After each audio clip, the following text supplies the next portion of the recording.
बीती रात लगातार भारत में भी और पाकिस्तान में भी लगातार हलचल होती रही और जम्मू में भी अब पाकिस्तान ड्रोन भेज रहा है।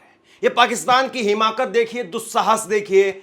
बीती रात जम्मू में, जैसलमेर में, यानी आप कह सकते हैं कि कश्मीर से लेकर के और गुजरात तक जो भी बॉर्डर स्टेट हैं और खास तौर पर बॉर्डर डिस्ट्रिक्ट हैं, उनमें लगातार हलचल होती रही। पूरी तरह से ब्लैकआउट रहा और भारतीय सेना ने मुंह तोड़ जवाब दिया है।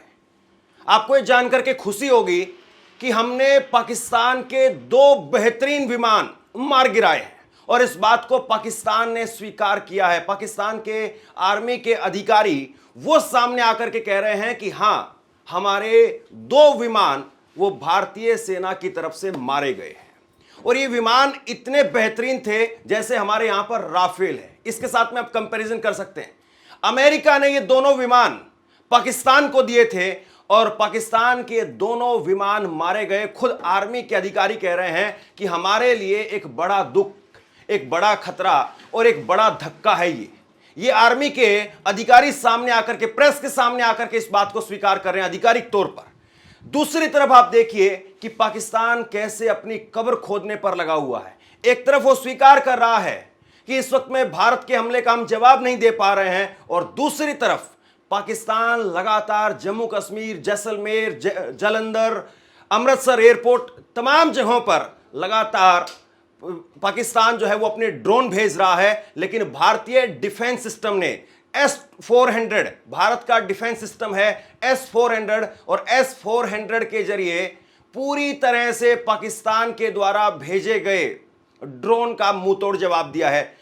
पाकिस्तान ने इससे पहले भी बीती रात भारत के 15 शहरों को निशाना बनाया था और बाकायदा इसको लेकर के भारतीय सेना ने कल प्रेस कॉन्फ्रेंस की, जिसमें कर्नल सोफिया कुरैशी उन्होंने बताया था कि भारत के 15 शहरों को निशाना बनाया गया, पाकिस्तान ने मिसाइलें दागी, लेकिन भारत के एयर डिफेंस सिस्टम ने उनको हवा में ही निस्ते नाबूद कर दिया। आप इस बात को समझिए कि एक तरफ भारत का एयर डिफेंस सिस्टम है S-400 भारत का एयर डिफेंस सिस्टम है जो 400 किलोमीटर तक मार करता है, और दूसरी तरफ लाहौर में पाकिस्तान का एयर डिफेंस सिस्टम वो खुद ही कल तबाह हो गया। भारत का एयर डिफेंस सिस्टम जो रूस से लिया गया है, 2018 में भारत ने रूस से S-400 को खरीदा था और S-400 की क्या काबिलियत है, किस तरीके से काम करता है, मैं आपको बता रहा हूं। हवाई हमले के बाद में भारत ने S-400 सिस्टम को एक्टिवेट कर दिया। यह दुश्मन के हमले को नाकाम करने में सक्षम है। सुदर्शन चक्र के नाम से जाने जाने वाला भारत का S-400 सिस्टम दुनिया के सबसे बेहतरीन हवाई रक्षा प्रणालियों में से एक है। यह 400 किलोमीटर की रेंज में विमान, ड्रोन और मिसाइलों को तबाह करने की क्षमता रखता है। यह प्रणाली एक समय में 80 लक्ष्यों का पता लगा करके एक साथ 36 पर निशाना साध सकती है। कुछ देर बाद में आसान भाषा में आपको बताने वाला हूं, पहले पूरी डिटेल आप सुनिए। S-400 को रूस ने विकसित किया था। इसमें खास किस्म के रडार होते हैं जो दुश्मन की इलेक्ट्रॉनिक जेमिंग को भी नाकाम कर सकते हैं। भारत ने 2018 में रूस से $5.4 अरब में इसकी 5 प्रणालियां खरीदी थी। चीन, तुर्की, बेलारूस और अल जजीरिया इसे इस्तेमाल कर रहा है। अब जरा समझिए भारत का एयर डिफेंस सिस्टम किस तरीके से मजबूत है और किस तरीके से पूरी ताकत लगाने के बाद में भी पाकिस्तान इसका कुछ नहीं बिगाड़ पा रहा है। भारत का जो एयर डिफेंस सिस्टम होता है S-400, ये ट्रक में लगा होता है और इसको आप जहां पर भी चाहें वहां पर लगा सकते हैं। जहां पर भी उस ट्रक को चाहें आप खड़ा कर देंगे और उसके बाद में ये आप यूं मान करके चलिए कि एक तरीके का कंप्यूटर है और ये जो है जहां से भी 400 किलोमीटर के आसपास से कहीं से भी कोई भी मिसाइल अगर भारत के ऊपर आती है तो उसको हवा में ही उस मिसाइल को पहचान लेता है 400 किलोमीटर पहले ही, और फिर अपने यहां से मिसाइल दागी जाती है। जहां से जिस रफ्तार से, जिस दिशा से वो मिसाइल आ रही है उसी दिशा में, और उसको हवा में ही निस्ते नाबूद कर दिया जाता है। चाहे वो मिसाइल हो, चाहे वो विमान हो, चाहे वो रडार हो, कुछ भी अगर 400 किलोमीटर के दायरे में, भारत के 400 किलोमीटर के दायरे में एंट्री करता है तो उसके बाद में उसका खत्म होना, उसका स्वाह होना वो तय है। तो भारत अपनी ताकत का प्रदर्शन कर रहा है, पाकिस्तान लगातार रोने का भी काम कर रहा है और पाकिस्तान लगातार दुस्साहस भी कर रहा है। यानी पाकिस्तान एक तरीके से देख रहा है कि अगर भारत चुपचाप यहां से लौट जाए तो बेहतर होगा, लेकिन वो अपनी तरफ से जो जवाबी कार्रवाई उनकी तरफ से होनी चाहिए थी आतंकियों के ऊपर, वो कार्रवाई नहीं कर पा रहा है। कल रात को पाकिस्तान ने जैसलमेर में, और ये 1971 के बाद में ऐसा हुआ है कि जैसलमेर में गोलियों की गड़गड़ाहट वो सुनाई दी है, वरना 1971 का युद्ध जो आप बॉर्डर फिल्म देखते हैं, जैसलमेर में उस वक्त में सनी देओल की बॉर्डर फिल्म आप सबने देखी होगी, 1971 में उस वक्त में गोलियों की गड़गड़ाहट जैसलमेर में सुनाई दी थी, या फिर 54 साल के बाद में कल जैसलमेर में फायरिंग हुई है। तो आप सोचिए कि पाकिस्तान इस वक्त में छटपटाया हुआ है और किसी भी तरीके से भारत पर हमला करने की कोशिश कर रहा है, भारत पर किसी भी तरीके से कामयाब होने की कोशिश कर रहा है, अपने नागरिकों के अंदर एक उत्साह भरने के लिए कि हमने भारतीयों को निशाना बनाया। ये तस्वीर एक बार फिर से देखिए, ये जम्मू में पूरी तरह से कल बिजली काट दी गई थी, जो दिल्ली या आसपास के इलाकों में 15-15 मिनट बिजली काट करके एक प्रयोग किया गया था। जम्मू में पूरी रात कल बिजली नहीं थी, पूरी रात लोगों को कहा गया था कि आप अपने घरों की लाइट को, अपने गाड़ियों की लाइट को, सबको बंद करके रखेंगे। और उसके बाद में ये ड्रोन लगातार जम्मू के आसमान में गूंजते रहे, जम्मू के आसमान में ये ड्रोन लगातार चलते रहे, और इस ड्रोन के जरिए पाकिस्तान कोशिश करता रहा कि हम अटैक करें। जम्मू में भी ये कोशिश की गई, अमृतसर में कोशिश की गई, एयरपोर्ट पर, पठानकोट एयरबेस पर भी हमला करने की कोशिश की गई, लेकिन भारत के एयर डिफेंस सिस्टम ने सबको तबाह कर दिया। यानी पाकिस्तान जो भी कोशिश कर रहा था, पाकिस्तान की कोशिश एक एक करके धूल चाटती हुई नजर आई। और इसके बाद में आप सुनिए एक बार जरा, पाकिस्तान जिस तरीके से अटैक कर रहा है, उसके बाद में भारत की कर्नल सोफिया कुरैशी वो कह रही है कि हमारा एयर डिफेंस सिस्टम उनको मुंह तोड़ जवाब दे रहा है। तो 7 मई 2025 को हुई प्रेस कॉन्फ्रेंस के दौरान भारत ने अपनी प्रतिक्रिया को केंद्रित, संतुलित और गैर उत्तेजक बताया था। ये विशेष रूप से स्पष्ट किया गया था कि पाकिस्तानी सैन्य ठिकानों को निशाना नहीं बनाया गया। साथ ही दोहराया गया कि भारत में किसी भी सैन्य लक्ष्य पर हमले का उचित जवाब दिया जाएगा।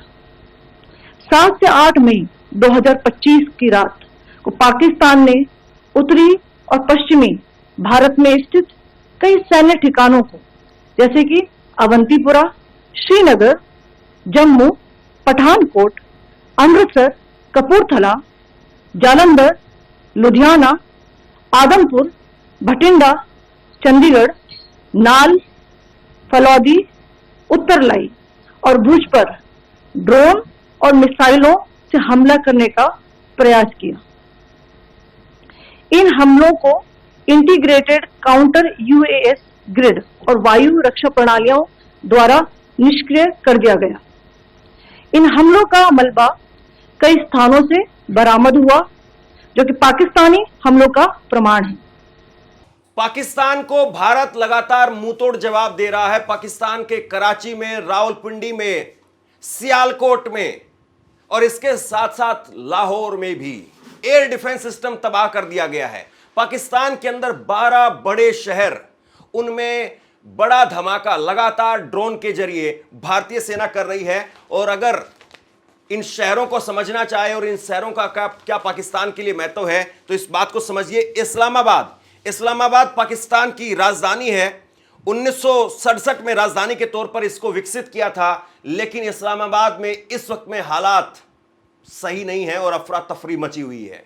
भारत को लेकर के इस्लामाबाद में बौखलाहट साफ तौर पर देखी जा सकती है। लाहौर एक बड़ा शहर है। लाहौर, पाकिस्तानी कहते हैं कि जिसने लाहौर ही नहीं देखा वो जन्मा ही नहीं, यानी मतलब उस आदमी का जन्म ही नहीं हुआ। वो पाकिस्तानी लाहौर के बारे में इतनी प्रशंसा करते हैं, लेकिन वो लाहौर भी इस वक्त में थर्राया हुआ है। इसके बाद में कराची प्रमुख बंदरगाह है, और कराची अगर एक तरीके से थर्राया हुआ है तो आप ये मान करके चलिए कि नौसेना के जरिए पाकिस्तान जो कोशिश कर रहा था, आप याद करिए 26/11 के जो आतंकी हमला हुआ, वो सारे कराची से होते हुए और मुंबई में वो पोर्ट के जरिए अंदर घुसे और उसके बाद में ताज होटल पर हमला किया गया था। तो एक कराची में भी हमला किया गया है, और कराची आप ये कह सकते हैं कि जिस तरीके से मुंबई का पोर्ट है हमारा, ऐसे ही कराची का पोर्ट है। सबसे ज्यादा समुद्री जहाज वो कराची में आते हैं। रावलपिंडी पाकिस्तान का तीसरा सबसे बड़ा शहर, वहां पर पंजाब प्रांत, एक भारत में पंजाब एक पाकिस्तान में पंजाब है, और पाकिस्तान के पंजाब का सबसे बड़ा और पाकिस्तान का तीसरा सबसे बड़ा शहर रावलपिंडी, और रावलपिंडी में पूरा क्रिकेट स्टेडियम उड़ा दिया गया। तो बड़ी तबाही इस वक्त में भारत की फौज वहां पर मचा रही है। सियालकोट पाकिस्तान का 12वां घनी आबादी वाला शहर है, जम्मू से इसकी सीमाएं लगती हैं।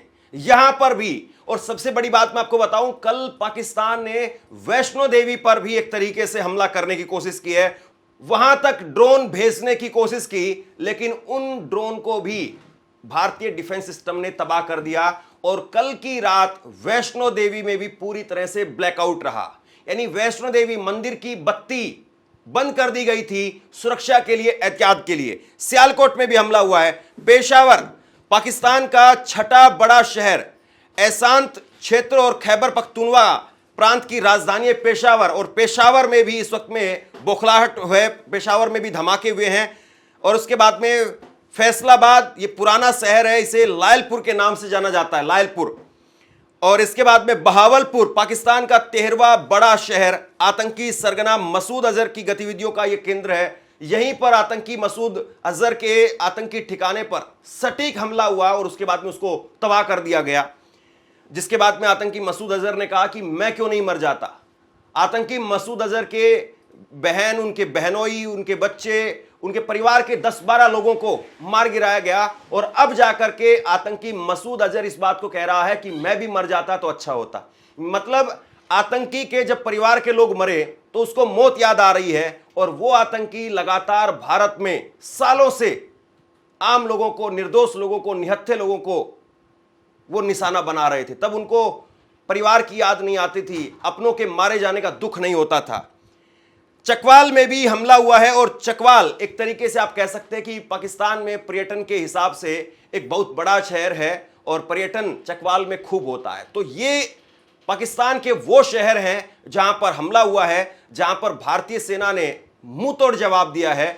अब इसके बाद में देखना यह है कि पाकिस्तान किस तरीके का रुख अपनाता है। क्या पाकिस्तान की तरफ से वाकई पहल की जाती है कि वो अपने आतंकी ठिकानों को ध्वस्त करे, वो भारत के सामने सुलह का प्रस्ताव रखे, क्योंकि पाकिस्तानी अधिकारी वो साफ तौर पर कह रहे हैं कि वो जंग नहीं चाहते हैं, लेकिन इतना कहना भर काफी नहीं है, उनको करके भी दिखाना पड़ेगा।